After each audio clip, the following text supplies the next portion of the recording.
Twelfth class की physics के chapter number 7 के न्यूमेरिकल के लिए अति आवश्यक जो सूत्र हैं आज हम उनको कंप्लीट करने वाले हैं। इससे पहले 6 चैप्टर जो अपने हैं उन सब के सूत्र जो हैं वो प्लेलिस्ट में स्टोर है, आप वहां से उनको कंप्लीट कर सकते हैं।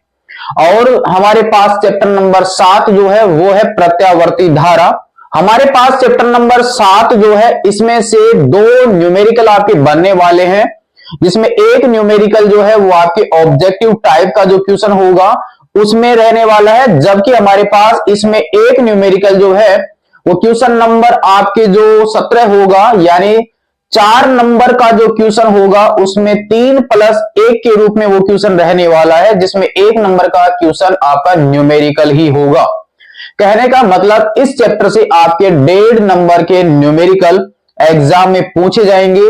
चैप्टर नंबर 6 जो था उसमें भी आपके एक न्यूमेरिकल बन रहा है और चैप्टर नंबर 7 जो है इसमें भी न्यूमेरिकल बन रहे हैं। और न्यूमेरिकल को हल करने के लिए जो सबसे ज्यादा आवश्यकता है वो होती है उन भौतिक राशियों के सूत्र की, जिनको कंप्लीट कर रहे हैं हम इस सीरीज में।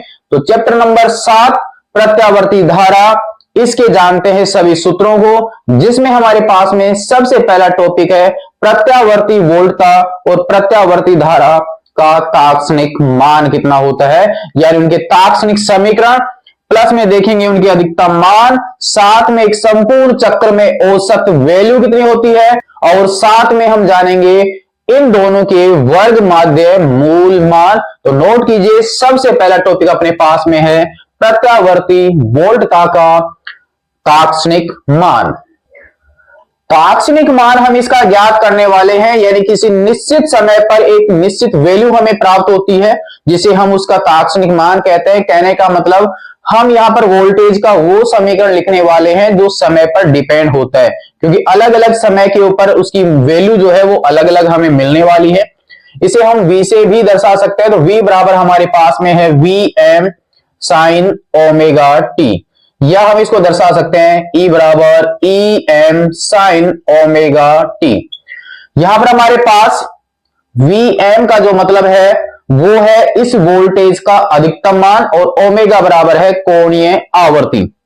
तो हम यहां पर नोट कर लेते हैं Vm बराबर अधिकतम वोल्टता, अधिकतम वोल्टता, या इसका शिखर मान भी हम इसको कह सकते हैं। वोल्टता का कौन सा मान? शिखर मान। और ओमेगा जो है वो है कोणीय आवर्ती, कोणीय आवर्ती, ये हमारे पास में आ जाता है वोल्टेज का मान। हम यहां पर Vm की जगह V0 भी यूज कर सकते हैं मैक्सिमम वैल्यू के लिए। इसमें तात्क्षणिक मान अपना हो चुका है। नेक्स्ट अब हम यहां पर देखने वाले हैं एक संपूर्ण चक्र में प्रत्यावर्ती वोल्टता का मान कितना होता है। एक संपूर्ण चक्र में, वैसे डेरिवेशन जो है वो इसका कंप्लीट है, संपूर्ण चक्र में प्रत्यावर्ती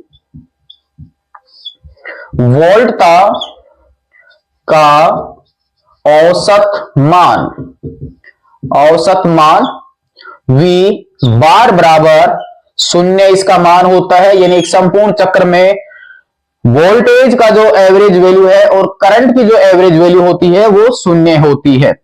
नेक्स्ट हमारे पास में इसमें आता है एक वर्ग माध्य मूल मान। तो हम यहां पर लिखते हैं प्रत्यावर्ती वोल्टता का वर्ग माध्य मूल मान, यानी आरएमएस मान हम इसका ज्ञात करने वाले हैं।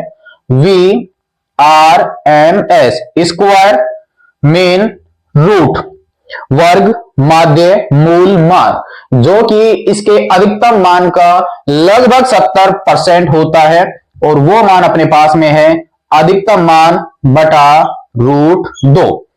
1/√2 का मतलब होता है 0.707, और ये हो गया Vm। 100 से अगर हम इसको गुणा कर देते हैं तो प्रतिशत में मान हमें मिल जाएगा 70.7, यानी इसका वर्ग माध्य मूल मान जो होगा वो अधिकतम मान का 70.7 होता है। ये हमारे पास में प्रत्यावर्ती वोल्टता का हो गया। सेम इसी प्रकार से प्रत्यावर्ती धारा का पॉइंट हम यहां पर ज्ञात करेंगे। नंबर 2, प्रत्यावर्ती धारा का तात्क्षणिक मान।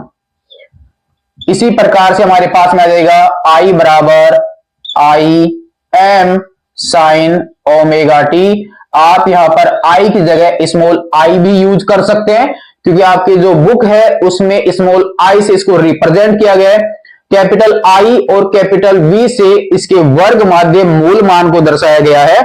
हमने यहां पर संकेत साथ में लगा दिया है RMS, जिससे पहचान भी हो जाती है कि ये इसका कौन सा मान है। तो हमारे पास में IM जो है वो है इसका शिखर मान या अधिकतम मान, प्रत्यावर्ती धारा का शिखर मान।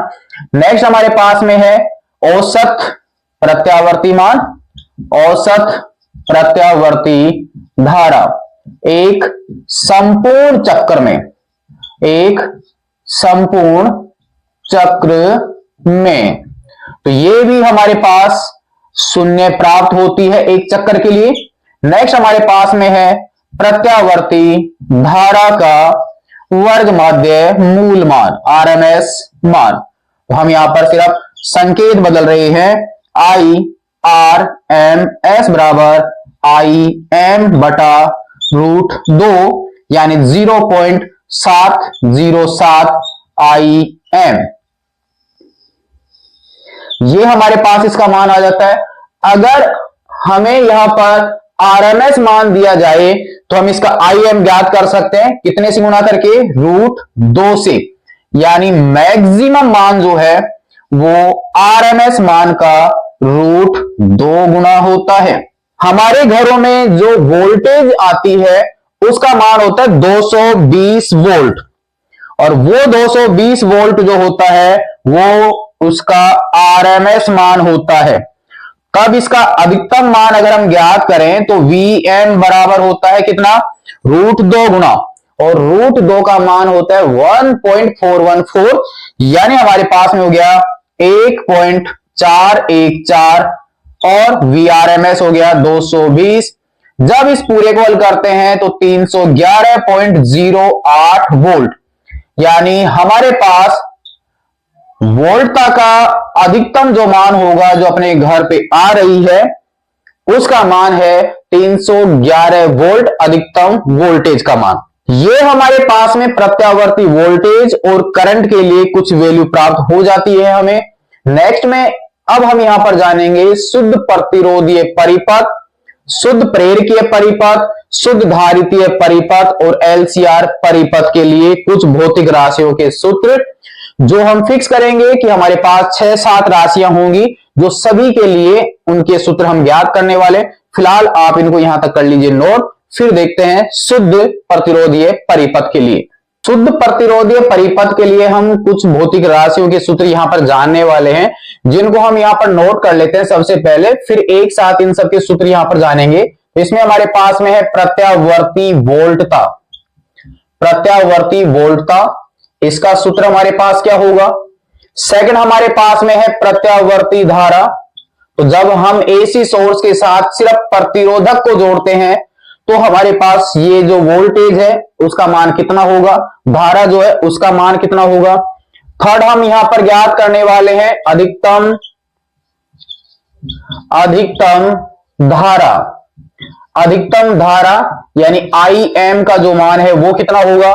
नंबर 4 हम ज्ञात करेंगे वोल्टेज और करंट के बीच में कलांतर यानी फाई का मान कितना होगा। नेक्स्ट में हम जानेंगे कि जब परिपथ में सिर्फ प्रतिरोधक लगा हुआ होता है तब करंट के मार्ग में कितनी रुकावट उत्पन्न होती है। तो हमारे पास में यहां पर है प्रतिबाधा, यानी धारा के मान में कितनी रुकावट होगी, प्रतिबाधा कितनी होगी, ये हमारे पास में है Z।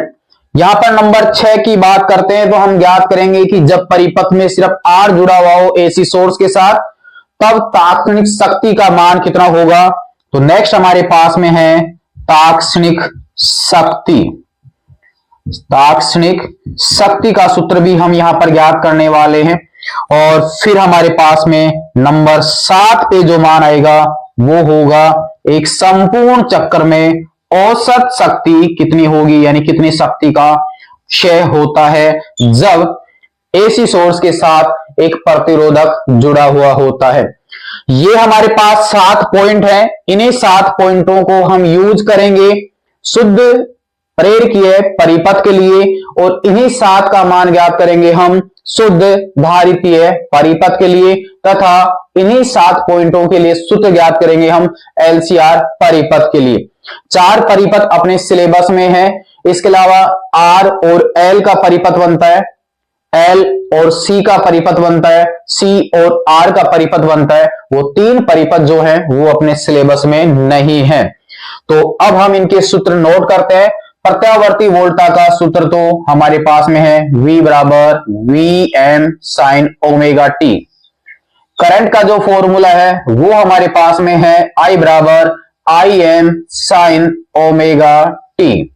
नेक्स्ट हमारे पास में जब इनको हल करते हैं अधिकतम धारा का फॉर्मूला आता है वी एम बटा आर, यानी वोल्टेज के बटा में जो भी राशि होती है वो उस परिपथ के लिए रुकावट का काम करती है। इसका मतलब हमारे पास इस समय जब हम प्रतिरोधक जोड़ते हैं तब यहां पर रुकावट किसकी वजह से होगी, आर की वजह से, यानी इसमें जो प्रतिबाधा है, जो रुकावट है वो हमारे पास किसकी वजह से, आर की वजह से। तो प्रतिबाधा किसके बराबर हो गई, आर के मात्रक हो गया ओम। यहां नेक्स्ट है कलांतर, तो यहां पर इसकी कला है ओमेगा टी और इसकी कला है ओमेगा टी, तो दोनों कलाओं का जो अंतर होता है वो कहलाता है कलांतर। तो अगर हम यहां पर घटाते हैं, अंतर करते हैं, तो ओमेगा टी बराबर 0, यानी जब परिपथ में आर लगा हुआ हो सिर्फ, तब वोल्टेज और करंट में कोई कलांतर नहीं होता, यानी दोनों साथ गतिमान होते हैं। जिस कोणीय स्थिति पर वोल्टेज का मान मैक्सिमम होगा उसी स्थिति पर करंट भी मैक्सिमम होगा और मिनिमम वाले पॉइंट पे मिनिमम होगा। नेक्स्ट है तात्क्षणिक शक्ति। शक्ति बराबर हम जानते हैं वी आई। V का मान आपके पास में है, I का मान यहां पर है, दोनों को गुणा करेंगे तो मान मिलता है V M I M sine square omega T. यहां पर T से रिलेटेड ये हो चुका है, ये इसका तात्क्षणिक समीकरण। फिर हम याद करेंगे प्रति एक चक्कर में औसत शक्ति कितनी होगी, तो हमारे पास इसका हम औसत निकालते हैं तो मान हमें मिलता है वी एम आई एम बटा 2, क्योंकि साइन स्क्वायर का जब हम औसत निकालते हैं, कोस स्क्वायर का जब औसत निकालते हैं तो मान आता है 1 बटा 2, और जब सिंगल पावर यानी साइन और कोस का औसत निकालते हैं तो मान आता है 0। तो हमारे पास मान मिल गया वी एम आई एम और इसका औसत हो गया 1 बटा 2। यहां पर मैं इसको कुछ ऐसा लिख सकता हूं वी एम बटा √2 गुणा आई एम बटा √2, क्योंकि √2 से अगर हम गुणा करेंगे तो 2 ही मिलेगा, और ये जो मान अपने पास में है शायद ये वोल्टेज का वर्ग माध्य मूल मान है और ये धारा का वर्ग माध्य मूल मान है। यानी हमारे पास औसत शक्ति का जो फॉर्मूला है वो कुछ ऐसा भी बन जाएगा V R M S I R M S. ये हमारे पास एक औसत शक्ति का सूत्र बन जाता है। इसके अन्य रूप अगर हम ज्ञात करना चाहें तो ओम के नियम से हम लिख सकते हैं V बराबर आई आर, यानी V की जगह हम पुट कर सकते हैं आई आर। आई एक पहले से ही है तो इसका मतलब यहां पर एक फॉर्मूला और बन जाएगा आई स्क्वायर आर एम एस और आर। ये हमारे पास आई और आर के रूप में औसत शक्ति, ये V और I के रूप में। अब यदि I को हटा दिया जाए, सिर्फ V और R में लेना चाहें तो हमारे पास इसका फॉर्मूला हो जाएगा P बार बराबर V square R M S बटा में R। ये हमारे पास औसत शक्ति आ जाती है वोल्टेज और प्रतिरोध के रूप में। ये हमारे पास बीच में जो मान है I square R M S R, ये हमारे को मिलती है करंट और R के रूप में, ये वोल्टेज और करंट के रूप में। ये हमारे पास में जो सूत्र हैं वो फिलहाल हैं शुद्ध प्रतिरोधीय परिपथ के लिए।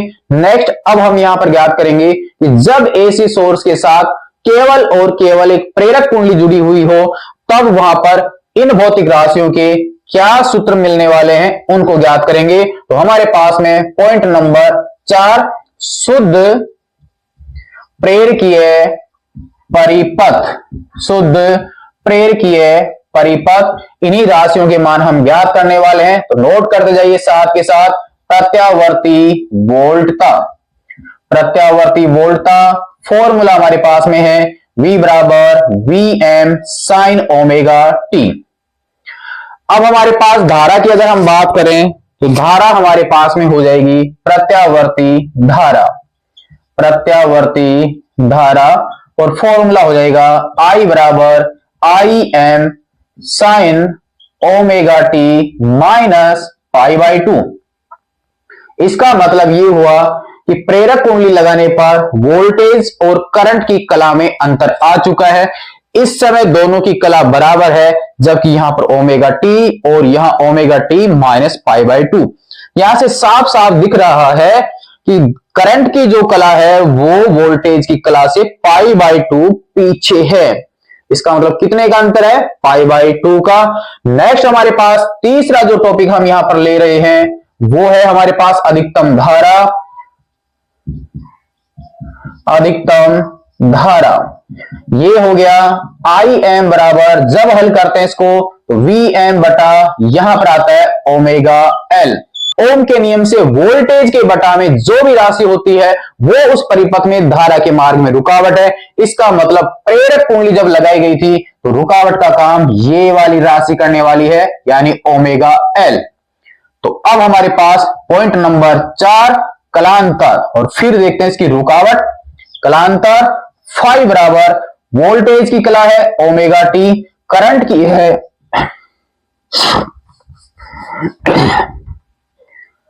तो हमारे पास फाई बराबर हो गया वोल्टेज की कला ओमेगा टी और करंट की हो गई omega T minus pi by 2। तो अब हम यहां पर ब्रैकेट को करते हैं open, minus omega T plus omega T cut जाएगा और माइनस से ये माइनस आपके प्लस होगा तो मान बच जाएगा पाई बाई 2।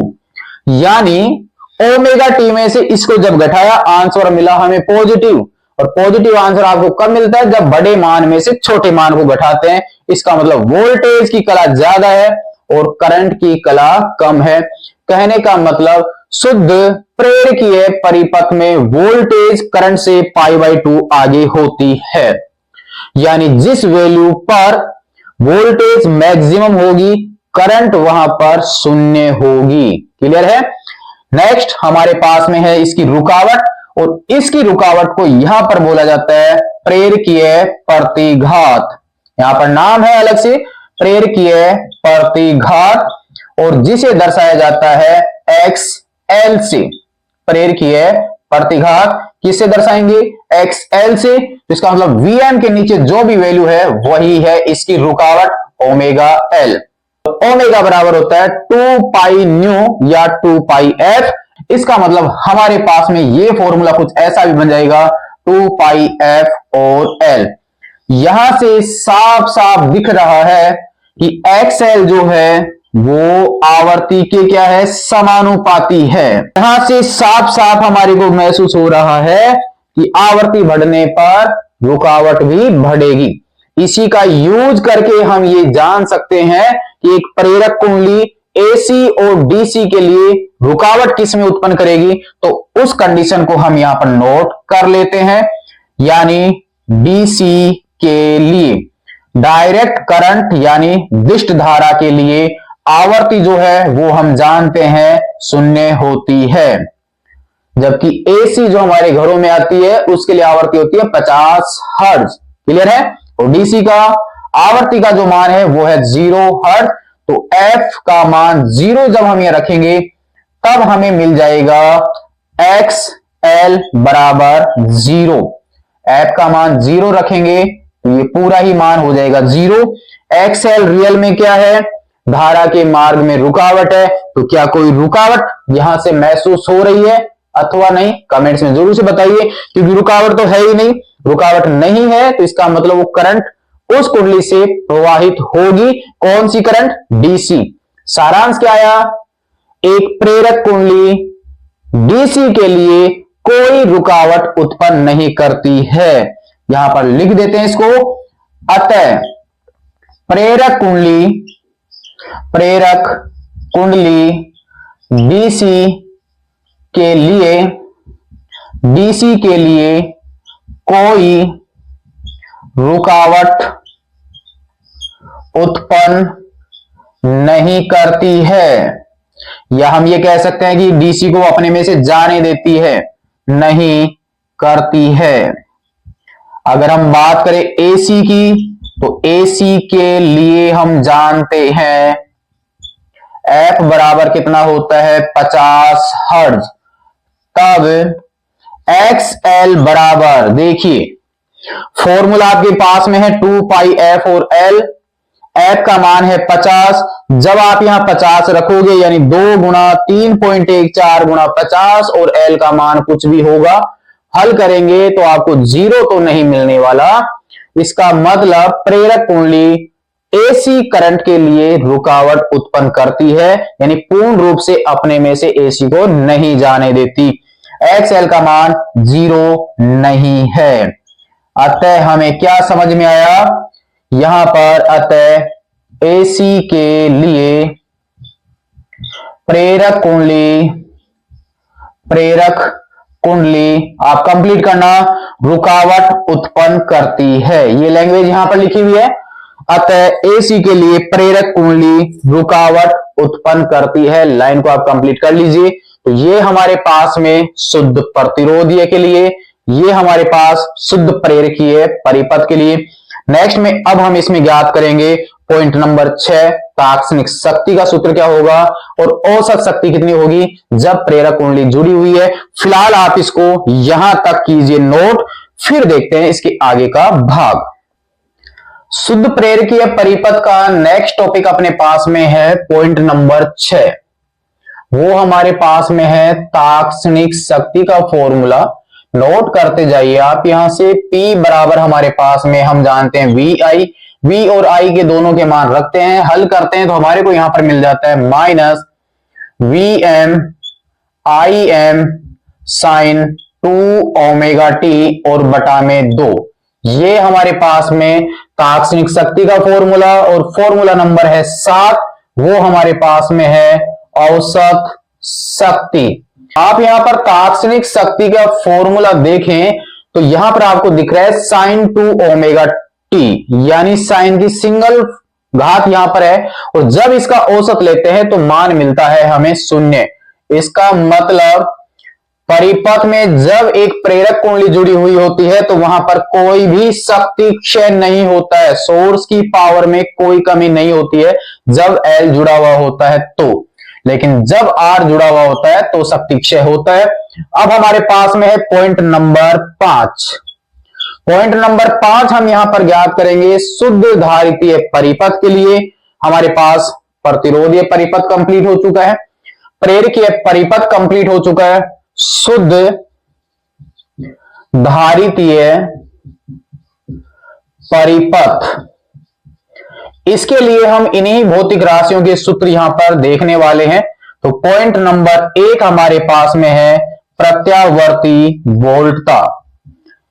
यहां पर इसका सूत्र हमने स्टार्टिंग में ले रखा है V बराबर VM sign omega T, complete है। नेक्स्ट हमारे पास में है प्रत्यावर्ती धारा, और प्रत्यावर्ती धारा का हल करने पर यहां पर जो सूत्र आता है वो सूत्र हमारे पास में है I बराबर IM sine omega T plus pi by 2। L वाले पॉइंट में हमारे पास में था omega T minus pi by 2, जबकि हमारे पास यहां पर है omega T plus pi by 2, यानी ओमेगा टी में प्लस पाई बाई 2 जुड़ रहा है।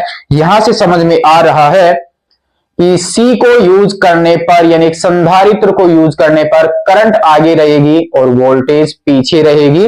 तो हमारे पास में पॉइंट नंबर 3 हम यहां पर देख लेते हैं अधिकतम धारा। अधिकतम धारा, और ये हमारे पास में है आई एम बराबर VM और 1 अपॉन ओमेगा सी। ये हल करने पर मिलता है VM के नीचे का जो भाग है यानी अपॉन में उसके जो वैल्यू है वो होती है परिपथ में रुकावट। इसका मतलब इस परिपथ में रुकावट का काम होगा 1 अपॉन ओमेगा सी से। सी बराबर है संधारित्र की धारिता। अब हम यहां पर देख लेते हैं कलांतर। यहां पर है कलांतर, फाई बराबर वोल्टेज की कला ओमेगा टी, करंट की कला प्लस π/2 बराबर -π/2।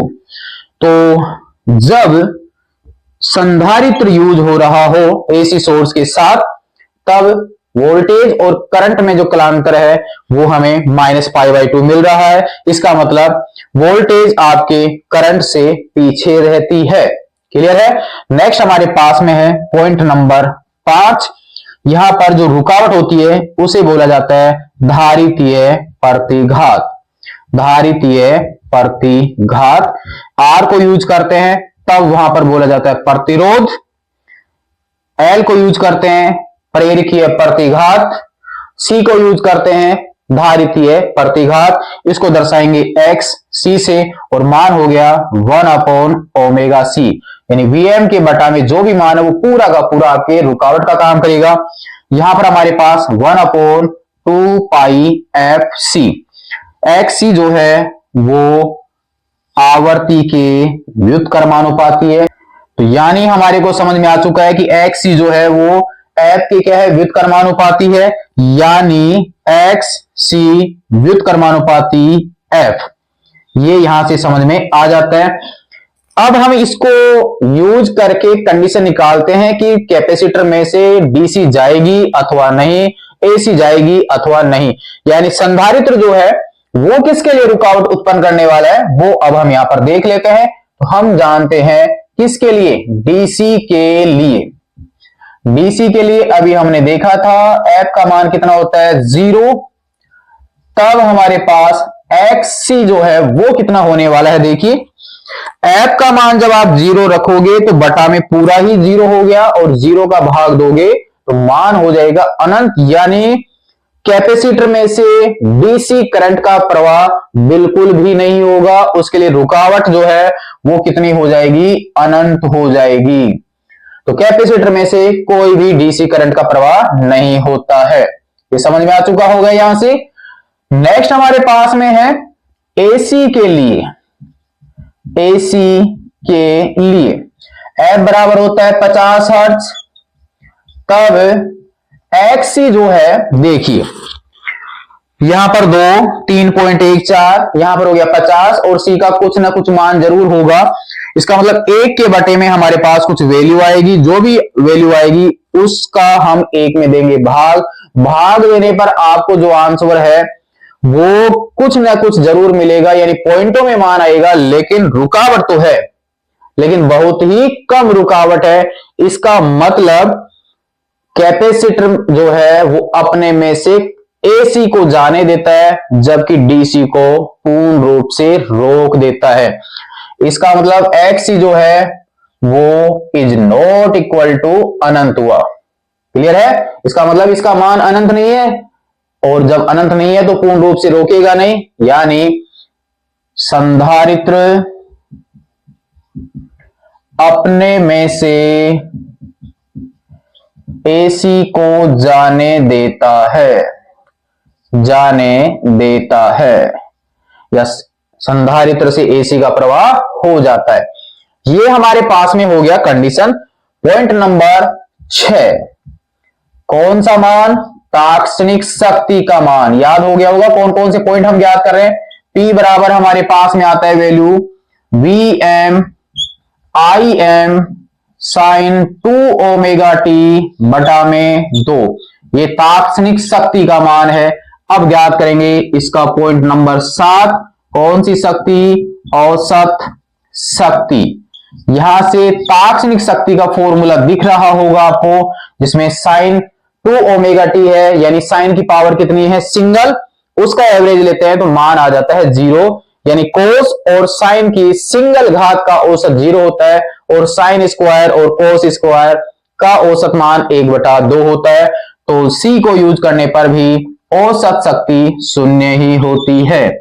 ये हमारे पास अकेले संधारित्र को यूज किया तब 7 राशियां, अकेले एल को यूज किया तब 7, और अकेले आर को यूज किया तब 7 राशियां मिल जाती हैं। फिलहाल आप इनको कीजिए नोट, फिर देखेंगे एलसीआर परिपथ के कंप्लीट सूत्र। टॉपिक नंबर 6 अब हम कंप्लीट करने वाले हैं एलसीआर का, और लास्ट टॉपिक अब अपने पास में ये है एलसीआर का, लेकिन इसमें काफी टॉपिक अपने पास रहने वाले हैं। तो हमारे पास पॉइंट नंबर 6 LCR परिपथ, यानी एसी सोर्स के साथ प्रेरक कुंडली भी है, संधारित्र भी है और प्रतिरोधक भी है, ये तीनों श्रेणी क्रम में जुड़े हुए हैं। तब हमारे पास पहला पॉइंट तो ले लेते हैं प्रत्यावर्ती वोल्टा का सूत्र। तो वो तो हमारे पास V हम यूज कर रहे हैं, वो ही यूज करेंगे, Vm sin omega T. Vm जो है वो अधिकतम या शिखरमान है, ओमेगा कोणीय आवर्ती है। करंट की अगर हम बात करें तो अब हमारे पास जब तीनों को यूज कर रहे हैं तो कलांतर हम मान लेते हैं, सपोज कीजिए फाई उसमें कलांतर है, तो हमारे पास में यहां पर प्रत्यावर्ती धारा का जो फॉर्मूला है वो हो जाएगा I बराबर Im sine omega T minus phi. आप यहां पर प्लस फाई भी यूज कर सकते हैं। वी आर, वी एल और वी सी, आर के सिरों पर विभवपात, प्रेरक कुंडली के सिरों पर विभवपात और सी के सिरों पर विभवपात या विभव पतन, इन तीनों का टोटल जो है वो किसके बराबर होगा, एसी सोर्स की वोल्टेज के बराबर यानी V के बराबर। और V क्या है, Vm sin omega T. VR को अगर हम यूज करते हैं तो VR और धारा का बात हो तब वहां पर कलांतर होता है 0। क्लियर है। तो अकेले अगर VR का मान ज्ञात करना चाहिए हम यहां पर VR का मान, तो VR हमने संकेत लगाया तो फॉर्मूला तो ऐसा बन गया Vm sin ओमेगा टी। लेकिन पॉइंट हम हल कर रहे हैं किसके लिए, R के लिए। तो यहां पर ये जो मैक्सिमम मान है वो भी किसका आएगा, R का। तो Vm बराबर हो गया VmR sin ओमेगा टी। यहां पर VmR का जो मान होगा V बराबर क्या होता है, IR होता है। इसका मतलब यहां पर करंट कितनी, Im, और रुकावट कितनी चलती है, R की। तो VmR बराबर हो गया ImR। अगर बात यहां पर RMS मान की होती तो RMS और यहां पर भी क्या होता, RMS। ये R है संकेत, जबकि ये R क्या है, प्रतिरोध का मान है। क्लियर है। ऐसे ही अगर हम L की बात करें तो L बराबर V मैक्सिमम किसका, L के लिए और साइन ओमेगा टी। इस स्थिति में मैक्सिमम L का तो धारा Im और यहां पर XL, क्योंकि धारा तो तीनों में समान ही जाएगी क्योंकि श्रेणी क्रम में जुड़े हुए हैं तो धारा का प्रवाह समान ही होगा। XL बराबर हम जानते हैं ओमेगा L, तो आप चाहो तो इसको थोड़ा और लिख सकते हो Im ओमेगा L।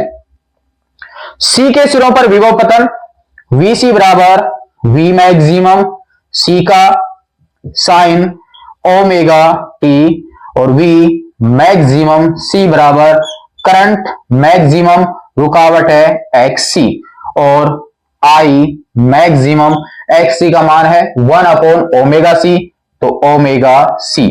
ये हमारे पास प्रतिरोधक के सिरों पर मैक्सिमम मान, प्रेरक कुंडली के सिरों पर मैक्सिमम मान और ये संधारित्र के सिरों पर मैक्सिमम मान, जो वोल्टेज का पतन हो रहा है उसके मान है। क्लियर है। अब जब हम यहां पर फेजर आरेख बनाते हैं और फेजर आरेख बनाकर जब हम अधिकतम धारा का मान ज्ञात करते हैं तो अब हमारे पास में इसमें पॉइंट नंबर 3 हम ज्ञात कर लेते हैं, अधिकतम धारा। अधिकतम धारा यानी Im का मान, यहां पर कंडीशन ये ली जाती है VML ग्रेटर देन VMC। हम यहां पर VMC ग्रेटर देन VML भी यूज कर सकते हैं। इस स्थिति में जो धारा का जो मान आता है फेजर आरेख से हल करने के बाद में वो हमें मिलता है Vm। Vm का मतलब है इन तीनों का टोटल की बात करें यानी Vm LCR परिपथ का, जो कि हमारे पास यही रहने वाला है। और यहां पर नीचे आ जाता है R square plus XL minus XC का होल स्क्वायर और यहां पर आ जाता है रूट। तो अब तक हमने जाना था कि Vm के बटा में जो भी मान है वो पूरा मान उस करंट के मान में क्या है, रुकावट है। इसका मतलब LCR परिपथ जब जोड़ते हैं तो रुकावट का काम ये नीचे वाला मान करने वाला है, जिसे हम बोलेंगे इस LCR परिपथ की प्रतिबाधा। तो हमारे पास में पॉइंट नंबर 4 हम इसके लिए लिख देते हैं, LCR परिपथ की प्रतिबाधा। तो जिसे दर्शाएंगे हम Z से, तो Z बराबर हमारे पास में आ गया root R square plus XL minus XC का स्क्वायर। अगर हम यहां पर VMC greater than VML use करते हैं तो यहां पर XC माइनस XL आ जाएगा, इतना ही अंतर होने वाला है। इसका रूप बदल सकते हैं, XL की जगह हम यूज कर सकते हैं ओमेगा L और XC की जगह लिख सकते हैं 1 अपॉन ओमेगा C। तब इसका जो रूप है वो कुछ ऐसा बन जाएगा, जब हमें क्वेश्चन में XL और XC का मान नहीं बल्कि आपको ओमेगा के मान दिए गए हो, L और C का मान दिए गया हो, तो यहां पर R square plus omega L minus 1 upon omega C का स्क्वायर, ये हमारे पास Z का मान आ जाता है दूसरी कंडीशन में।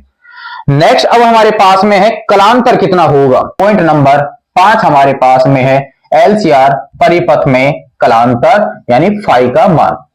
इससे पहले वाले में तो हमने डायरेक्ट कर रहे थे वोल्टेज और इसकी कला में अंतर कर रहे थे, अब तो कलांतर ही फाई से दर्शा रखा है। जब इसको हल करते हैं फेजर आरेख के द्वारा ही, तब हमारे को मिलता है tan फाई बराबर एक्स एल माइनस एक्स सी और बटा में आर। यहां पर हमें ज्ञात करना है सिर्फ फाई का मान, तो फाई बराबर हो जाएगा tan inverse X L minus X C बटा आर।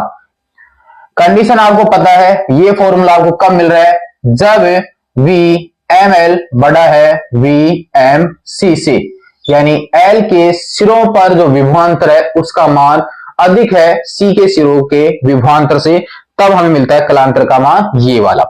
क्लियर है।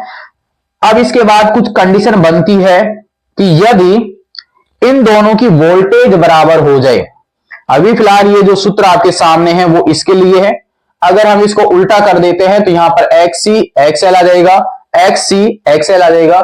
अगर दोनों बराबर ही हो जाए तो कंडीशन क्या होगी, यानी फिलहाल अपने पास इसकी तीन कंडीशन बन सकती है, VML ग्रेटर देन VMC। दूसरी कंडीशन बन सकती है VMC ग्रेटर देन VML और तीसरी कंडीशन बन जाती है VML बराबर VMC। इस कंडीशन का यूज हमने किया है और ये सूत्र जो है तीन आपके सामने है। इस कंडीशन का यूज करेंगे तो हमारे पास सिर्फ संकेत इंटरचेंज हो जाएंगे, आपस में बदल जाएंगे, और इन दोनों को तो आप कोई सा भी यूज करके हल कर सकते हो। ये कंडीशन हमारे पास में यूज होने वाली है, इसके सूत्र हम जानने वाले हैं और इस कंडीशन को आगे चल के हम बोलेंगे अनुनाद की अवस्था LCR परिपथ के लिए। अनुनाद की अवस्था, अनुनाद की अवस्था, और ये अवस्था हमें कब मिलती है, जब हमारे पास ये मान बराबर होते हैं, और जब ये मान बराबर हो जाएंगे तो इसका मतलब XL जो है वो किसके बराबर हो जाएगा, XC के बराबर, क्योंकि VML बराबर VMC। VML का मान सामने आपके पास में IM XL IM XC, यानी हमारे पास VML बराबर VMC, यहां पर इसका मान हो गया IM XL, यहां पर हो गया IM XC, यानी फाइनल हमें कंडीशन मिल गई XL बराबर XC की। कब की अवस्था में, जब अनुनाद की अवस्था होती है। फिलहाल आप इसको यहां तक कीजिए कंप्लीट, फिर देखते हैं पूरे अनुनाद की अवस्था का सॉल्यूशन। अनुनाद की अवस्था के बारे में अभी हमने यहां पर थोड़ा सा जाना, और इस अवस्था में हमारे पास XL जो है वो किसके बराबर होगा, XC के बराबर, यानी प्रेरकीय प्रतिघात और धारितीय प्रतिघात आपस में क्या हो जाएंगे, बराबर हो जाएंगे। तो इस स्थिति में हमारे पास देखिए XL जो है वो किसके बराबर हो चुका, XC के। तो जब ये दोनों मान हमारे को मिल चुके हैं तो यहां से हमारे पास मैं लिख सकता हूं ओमेगा L और यहां पर मैं लिख सकता हूं 1/ओमेगा-C। यहां से ओमेगा स्क्वायर को मैं करता हूं तो हमारे पास आ जाता है LC, क्योंकि ओमेगा ऊपर भेज दिया, L को कर दिया नीचे, तो यहां पर ओमेगा बराबर हो जाएगा 1/√LC। और ये हमारे पास जो आवृत्ति है इसको बोला जाता है अनुनादी आवृत्ति। इस ओमेगा को क्या बोलेंगे, अनुनादी आवृत्ति बोलेंगे। इसको हम चाहे तो यहां पर नोट लगा सकते हैं या R भी लगा सकते हैं रेजोनेंस के लिए हमारे पास। और यहां पर हमारे पास चूंकि हम जानते हैं कि 2πf भी होता है, यहां पर नोट लगा देता हूं 1/√LC, तो F नोट बराबर हो गया 1/2π√LC। अगर आपको यहां पर कोणीय आवर्ती के रूप में पूछा जाता है तो ये वाला सूत्र यूज कर लीजिए, और अगर अब आपको हर्ट्ज के रूप में आवर्ती पूछी जाती है तो नीचे वाला फॉर्मूला आप ज्ञात कर सकते हैं। अनुनादी आवर्ती का फॉर्मूला हमने यहां पर ज्ञात कर लिया है अनुनादी आवर्ती। जब हमारे पास कंडीशन ये वाली लगती है तो इस स्थिति में देखिए कंडीशन और भी बन जाती है। तो यहां पर ये ए हो गया। अब हमारे पास में है ऑप्शन बी। तो इस स्थिति में जेड क्या होगा? जेड बराबर हमारे पास में देखिए फॉर्मूला क्या था, आर स्क्वायर था प्लस में एक्सएल था, एक्ससी का स्क्वायर था। अब हमारे पास जो कंडीशन बनी है ना, उस कंडीशन में तो एक्सएल जो है वो एक्ससी के क्या है, बराबर है। ये हमारे पास प्रतिबाधा कब की आ रही है? जब एलसीआर परिपथ की थी। इसमें कंडीशन लागू करते हैं ये वाली, तो हमारे पास यहां पर जो जेड है वो चेंज हो जाएगा, क्योंकि देखो एक्सएल को एक्ससी के बराबर करेंगे तो यहां पर हमारे पास मान हो जाएगा 0। एक्सएल बराबर एक्ससी करेंगे तो मान 0 होगा। जब ये मान 0 होगा तो बचेगा क्या? सिर्फ आर स्क्वायर। ये मान इसमें जुड़ रहा था, इसका मतलब ये जुड़ने वाला पद यहां पर हट चुका है। इसका मतलब रुकावट में क्या हुई है? कमी। तो हमारे पास ये जो जेड है वो हो जाएगा कम। तो जेड मिनिमम जो है वो अब आपके बराबर हो जाएगा किसके? आर स्क्वायर के। यानी जेड मिनिमम हो जाएगा किसके? आर की। और जब आपकी रुकावट सिर्फ आर की वजह से होती है तो इसका मतलब ये हुआ कि इस स्थिति में एलसीआर परिपथ जो है वो शुद्ध प्रतिरोधीय परिपथ की तरह क्या करेगा? व्यवहार करेगा।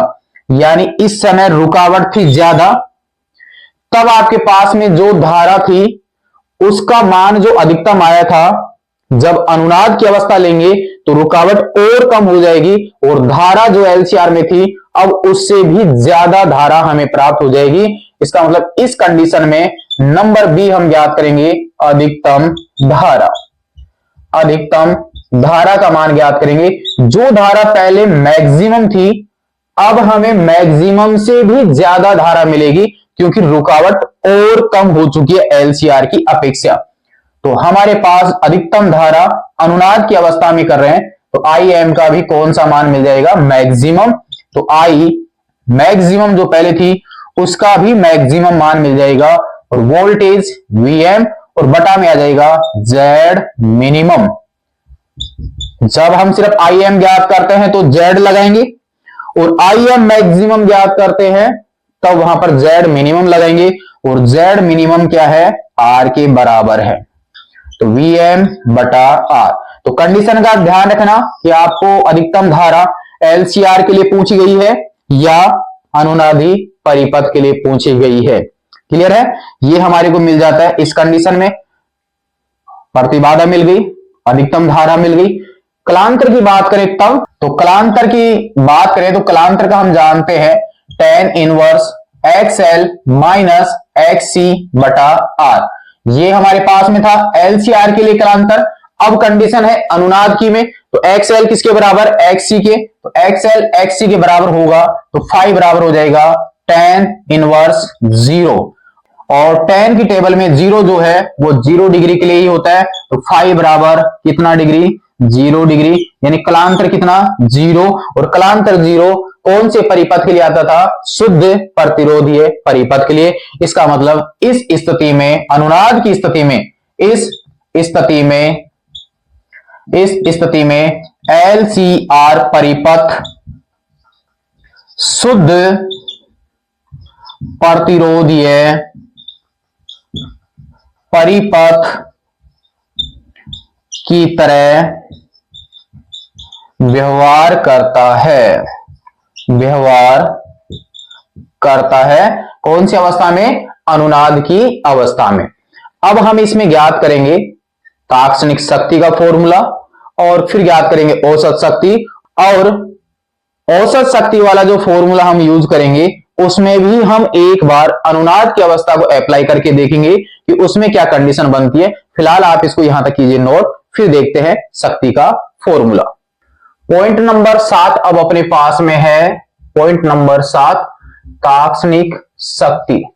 जो भी नंबर चल रहा हो आप इसको नोट कर लेना। तात्क्षणिक शक्ति का फॉर्मूला होता है Vm Im बटा 2 cos phi minus Vm Im cos 2 omega T minus phi और बटा में 2 तात्क्षणिक शक्ति का। अब इसको जब हल करते हैं और हल करने पर हमें मिल जाता है, इसके लिए हमारे पास में है औसत शक्ति। औसत शक्ति का जो फॉर्मूला है P बार, इसका जब हल किया गया तो मान मिला P बार बराबर, ये वाला जो पूरा पार्ट है ये पूरा 0 के बराबर हो जाता है औसत शक्ति में, तो हमें मिल जाता है Vm Im cos फाई बटा 2। यहां पर Vm बटा 2 Im बटा 2 चल ही रहा है साथ में, तो इस पूरे को हल करते हैं तो P बार बराबर हो जाता है Vrms Irms cos फाई। ये हमारे पास औसत शक्ति का मान मिल जाता है। फाई के मान जब हम अलग अलग रखेंगे तो औसत शक्ति भी अलग अलग हमें मिल जाएगी। इस पूरे को मैं P बार बराबर P आभासी लिख सकता हूं, P आभासी और cos फाई, यानी P आभासी जो मान है वो बराबर है V RMS के I RMS के, क्योंकि P बराबर क्या होता है VI होता है। RMS वाले मान को एक जगह हमने ले लिया है, तो यहां से हमारे पास औसत शक्ति जो है यहां से मिल जाती है। इस फॉर्मूले को हल करते हैं तो cos फाई बराबर मैं ऐसे लिख सकता हूं P बार बटा P आभासी, यानी औसत शक्ति और आभासी शक्ति का जो मान है वो किसके बराबर होता है cos फाई के। और इस cos फाई को यहां पर एक साथ बोला जाता है शक्ति गुणांक। तो यहां पर हमारे पास में हो गया शक्ति गुणांक का नेक्स्ट टॉपिक, और वो मैं यहां पर इसी से डाल देता हूं नंबर 1 शक्ति गुणांक। शक्ति से निकला है तो शक्ति गुणांक जिससे दर्शाएंगे हम cos फाई से। फॉर्मूला हमें मिल चुका है cos फाई बराबर P बार और P आभासी। P आभासी कहने का मतलब P बार बटा Vrms और Irms। यहां पर ध्यान दीजिए, कंडीशन अगर हम लगाते हैं कि फाई बराबर 0 हो तब हमारे पास cos 0 डिग्री, फाई का मान जब 0 होगा तो cos 0 डिग्री, और फाई का मान 0 कब होता है जब हम R को यूज करते हैं, यानी प्रतिरोधीय परिपथ, और मान कितना 1, यानी शक्ति गुणांक का मान कितना होगा 1 होगा, वो भी कैसा मैक्सिमम। यदि हम फाई बराबर plus minus pi by 2 use करते हैं, यानी प्लस का मतलब है L की तरफ परिपथ और माइनस का मतलब है C की तरफ परिपथ हो, तब हमारे पास में cos plus minus pi by 2 बराबर 0 मान हो जाएगा मिनिमम, यानी शक्ति गुणांक का अधिकतम मान 1 और न्यूनतम मान 0 होता है। बोर्ड के एग्जाम में आया हुआ क्वेश्चन था। यहां पर हमारे पास ये जो शक्ति गुणांक है वो शक्ति के रूप में हमारे को मिल जाता है। अगर हम इसकी प्रतिबाधा के रूप में हल करें तो प्रतिबाधा के रूप में ये फॉर्मूला कुछ ऐसा भी बन जाता है, यानी R बटा Z जो है वो भी किसके बराबर हो जाता है cos फाई के बराबर हो जाता है, यानी cos फाई बराबर हो जाएगा प्रतिरोध बटा LCR परिपथ की कुल प्रतिबाधा। ये हमारे पास में शक्ति गुणांक का टॉपिक कंप्लीट हो जाता है। इसी से आगे बढ़ते हैं तो हमारे पास एक टॉपिक और आ जाता है शक्तिहीन धारा या वाटहीन धारा। वाटहीन धारा यानी परिपथ में धारा तो होती है लेकिन इसकी वजह से कोई भी शक्ति का क्षय नहीं होता है, उसका जो मान हमारे को मिलता है वो होता है Im sin फाई के बराबर, या हम इसको कह सकते हैं I नोट साइन फाई के बराबर। I नोट यहां पर क्या है मैक्सिमम करंट का मान है।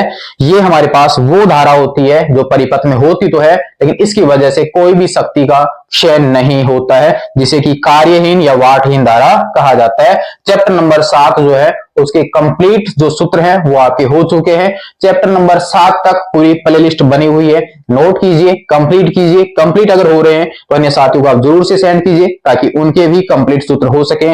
नेक्स्ट में देखेंगे अब हम इसका चैप्टर नंबर 8